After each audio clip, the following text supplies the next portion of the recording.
seeing your brilliance. Yeah, that's up almost 7 points. 2,500 points. Yeah. Nobody's ever heard of it. It's going to be a record. Amazing. Yeah. Will you make an announcement for next year? Please go. Yes, sir. Smart. The key is we're going to get the tax. Yes, sir. Absolutely. Hello, everybody. How are you? Nice cars.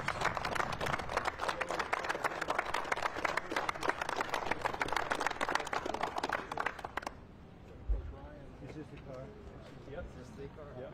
Ryan from last year, yeah, 23, so pretty amazing job he's done. Pretty amazing.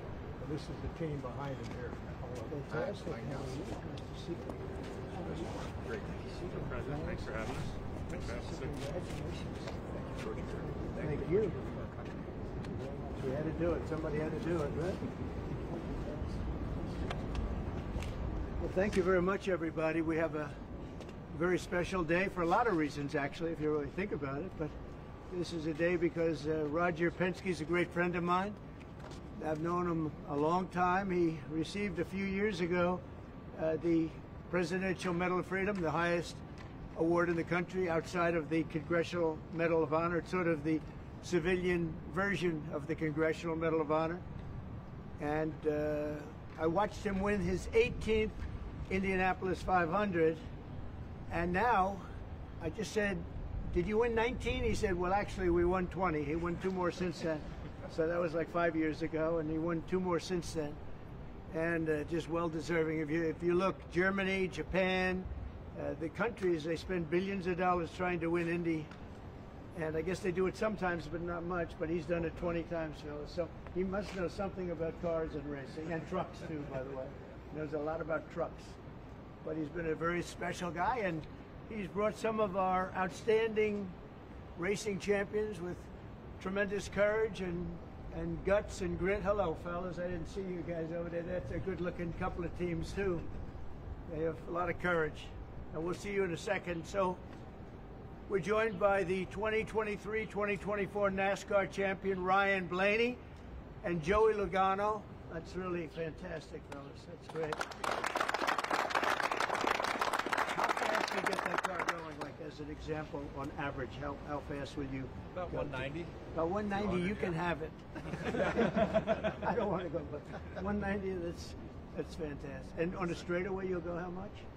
About 190, 200. About 190 to 200. Well, it takes a special genetic, you know that, right? It's genes. Not only it's genes, really.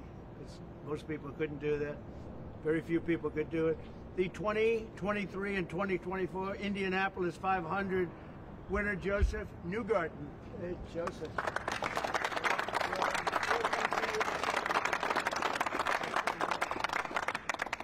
And the 2025 champions of the 24 Hours of Daytona, Felipe Nasser, Nick Tandy, and Lawrence Ventura. Thank you, fellas.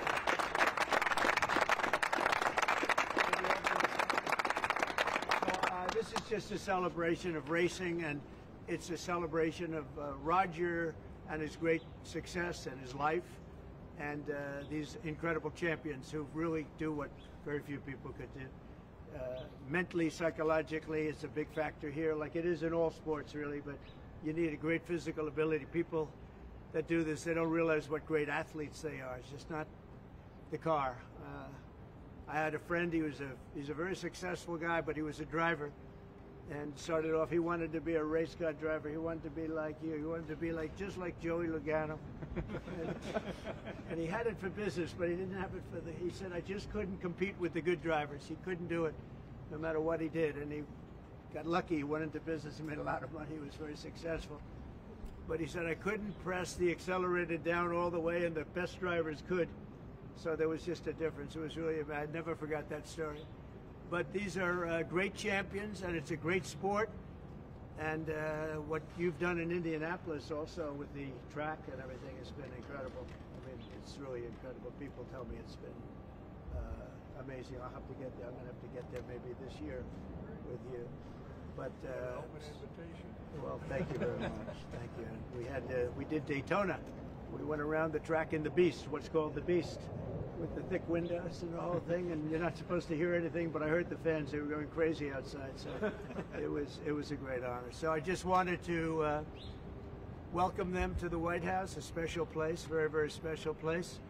And we love champions, and these are the greatest champions in the world. These are the greatest champions in racing, and it's an honor to have you all. And thank you very much, all of you. Thank you very much. I wouldn't ride in that thing if you paid me. How fast will that go? 240 plus. 240. Yeah. That's unbelievable. That's a weapon. Two-time winner of the Indianapolis 500, consecutively, right? Yes, sir. So what the hell are you doing? What do you eat? A lot of milk. Drinking a lot of milk. Hopefully it Okay, I'm going to take some. And that one is pure speed and endurance, right? Correct, sir. Speed and endurance. Is that car a very different car than, let's say, this one? Very different? Very different. Very different. Yeah. Made for... You gotta last so many hours. Right. And we all share the car, so three drivers. Totally different engine. Different engine. Everything's different. Everything. And you'll go, is it 24 hours? Yeah. That's a long time. And that car just, there's no let up, it's just constant, right? That's fantastic. Congratulations. That's endurance. Endurance is a big factor in life and success, I can tell you, so you guys have it. Well, thank you very much. Would you like to ask Roger or any of these champions any questions while we're here? Yeah. You started the morning saying be cool, and Be just a cool. few hours later, there was a pause put in on the tariffs. Can you walk us through your thinking about why you decided to put a 90-day pause? Well, I thought that people were jumping a little bit out of line. They were getting yippy, you know? They were getting a little bit yippy, a little bit afraid, unlike these champions, because we have a big job to do. No other president would have done what I did. No other president. I know the presidents. They wouldn't have done it. And it had to be done. What was happening to us on trade, not only with, you know, if you look at it, not only with China, but China was by far the biggest abuser in history, and others also, but somebody had to do it. They had to stop because it was not sustainable. Last year, China made $1 trillion off trade with the United States. That's not right. And now I've reversed it. It's for a short period of time, but we made $2 billion. We're making now $2 billion a day. And somebody had to do it. Roger actually said it. Charles Schwab was here a little while ago, one of the great financial people, and he said he's been waiting for 40 years for somebody to do what I did over the last month. And if you didn't do it, you wouldn't have a country. It wouldn't be sustainable. So I'm honored to have done it. And, you know, look, nothing's over yet, but we have a tremendous amount of spirit from other countries, including China. China wants to make a deal. They just don't know how quite to go about it. You know, it's one of those things they don't know how quite. They're proud people. And President Xi's a proud man. I know him very well, and they don't know quite how to go about it, but they'll figure it out. They're in the process of figuring it out, but they want to make a deal. And we have many other countries, as you know, many more than 75, and they all want to come, and they want to come here, or they'll go to Commerce, or they'll go to Treasury. We have our great senators here and congressmen. They'll call John, they'll do somebody, they'll go through somebody, but they're all calling, how do we do this? They all want to make a deal. Somebody had to do what we did, and I did a 90-day pause for the people that didn't retaliate, because I told them if you retaliate, we're going to double it. And that's what I did with China, because they did retaliate.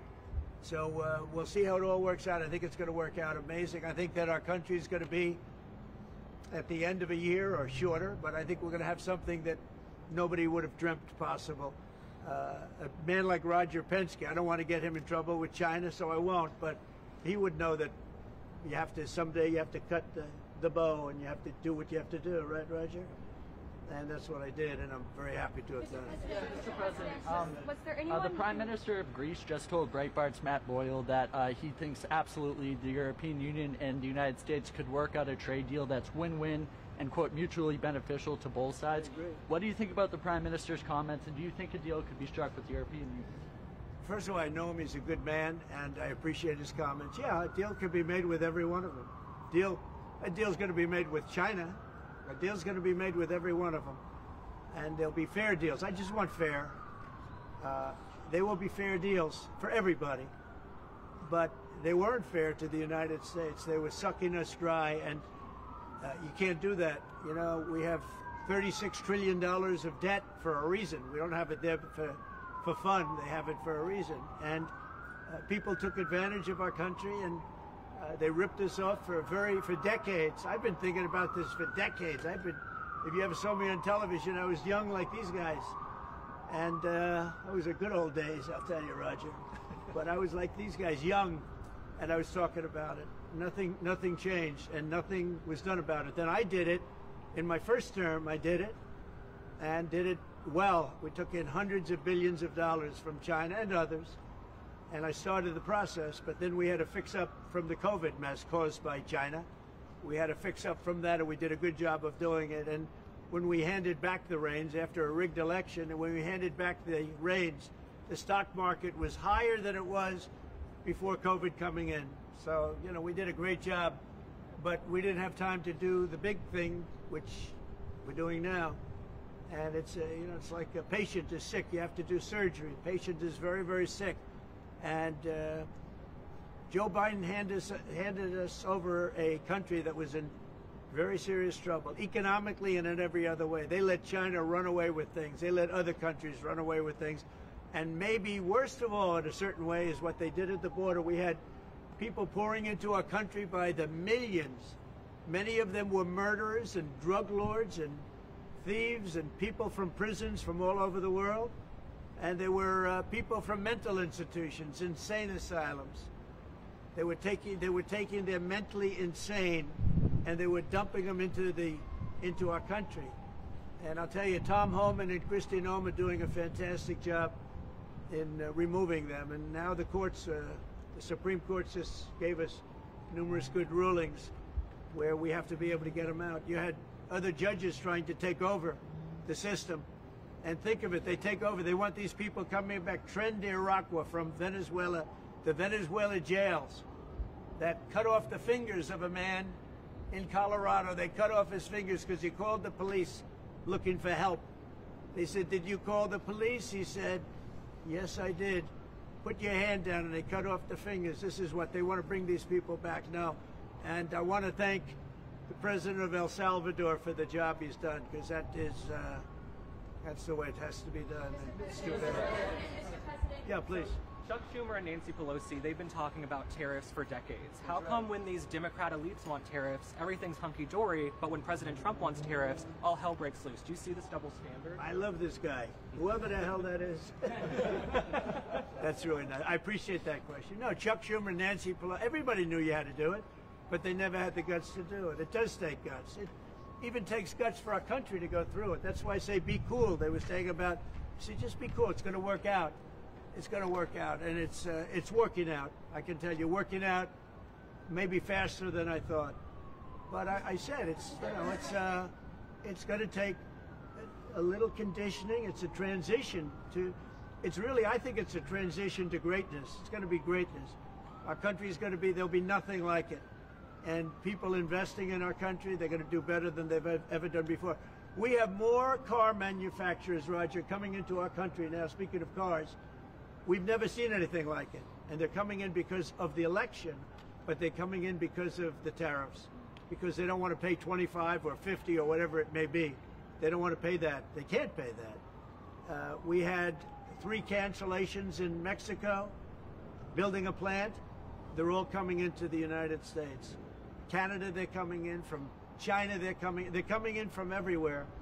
And that's just cars. We have chip makers coming. We're the biggest chip maker in the world, from Taiwan, coming in, spending $3 billion to build plants, and mostly a big plant. This is a hell of a plant when you spend the kind of money that they're going to go $200 to $300 billion, not million. You know, you'd say million would be the right number. It's not. $200 to $300 billion. $billion. Think of that. $300 billion. If you look at Apple, Apple is going to spend $500 billion building a plant. They wouldn't be doing that if I didn't do this. They'd just keep building them in China. And that's unsustainable. It's not a pleasant thing to do, but I appreciate the question. And, you know, interestingly, Chuck Schumer and Nancy Pelosi, Crazy Nancy, they they've wanted to do this for years, but they never had a president that had the guts to do it, because it does take guts, believe me.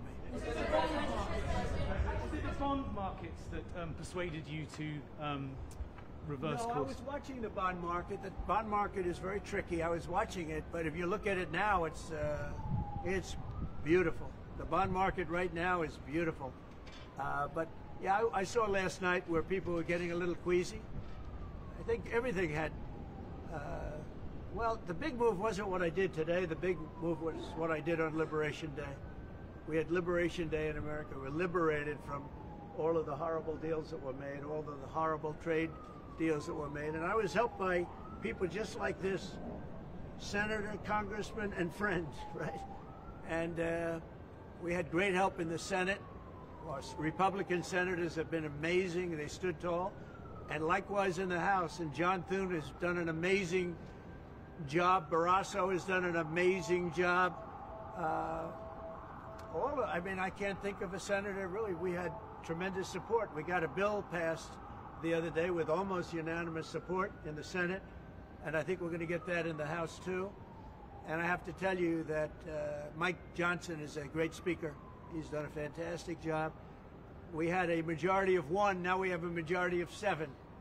And you don't realize how big 7 is until you have a majority of 1. 7 sounds like so much. But we're doing well. But Mike Johnson and John Thune have done a really great job. Mr. President, was there anyone who influenced your decision? Did you speak with anyone, you know, Jamie Dimon? Did you speak with anyone? Well, I watched Jamie Dimon on Maria Bartiromo's show this morning, and he was very good. He said that, actually made the statement to effect that something had to be done with the tariffs and trade. He said that. He said, look, you know, at some point, but he said something has to be done with tariffs and trade. He understood it. He's very smart and very a genius financially. He's done a fantastic job at the bank. And he knows that. Everybody knows that. Anybody that's even a little bit smart knows it. It wasn't sustainable what was happening. Somebody had to pull the trigger. I was willing to pull the trigger. This should have been done long ago. Just like Biden should have stopped the border long ago. I mean, allowed 21 million people plus into our country, many of whom should never have been allowed out of prisons and jails. They came out of prisons and jails from all over the world, and now we're getting them out, bringing them back to their countries. But it's should have never been done. Yeah, go ahead, please. Sir, would you consider exempting some U.S. companies, maybe some larger companies who have been hit hard in the markets the last few days during this 90 days? As time goes by, we're going to take a look at it. There are some that have been hard. There are some that, by the nature of the company, get hit a little bit harder, and we'll take a look at that. Yeah. How do you determine that the next 90 days? Just instinctively, more than anything else. I mean, you almost can't take a pencil to paper. It's really more of an instinct, I think, than anything else. What's your credibility like? Because you said that these tariffs would go into effect on Monday. You said no pause. And today there is a pause. So how can people believe your words today? It's not a question of that. You have to have flexibility. I could say, here's a wall, and I'm going to go through that wall. I'm going to go through it no matter what. And keep going, and you can't go through the wall. Sometimes you have to be able to go under the wall, around the wall, or over the wall. These guys know that better than anybody, right? You got to go around them sometimes. You're not going to go through them. So I consider, you know, I think in financial markets, because they change. Look how much it changed today. We went from, you know, pretty moderate today, but over the last few days it looked pretty glum, to, I guess they say it was the biggest day in financial history. That's a pretty big change. And I think the word would be flexible. You have to be flexible. Like he's asking the question about some companies. Some companies, through no fault of their own, they happen to be in an industry that is more affected by these things than others. You have to be able to show a little flexibility. And I'm able to do that. I'm going to say hello to these champions because they are great champions. I got to say hello.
Thank